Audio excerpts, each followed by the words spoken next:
небето от бетон. Още пазя мечтите си, макар да съм уморен.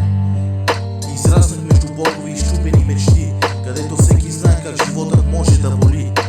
Някои тръгнаха нагоре, други паднаха без шум, а в кварталът помни всяко име като стар албум.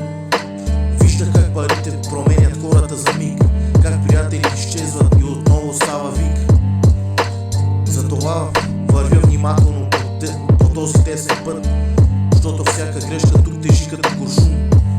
Ходя между сенки, търся светлина, всеки ден е битка срещу собствената тъмнина. Улиците студени, под небето от бетон, още пазя мечтите си, макар да съм уморен. Майките се молят децата да се приберат, бащите крият болката за уморен поглед пак. А градът не спира, върти се ден след ден, докато търсим смисъл сред шума около мен. Не съм светец, правил съм и своите грешки, но разбрах, че пътят по-нагоре е по-тежкият.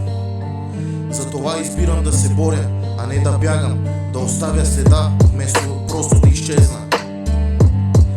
И ако някой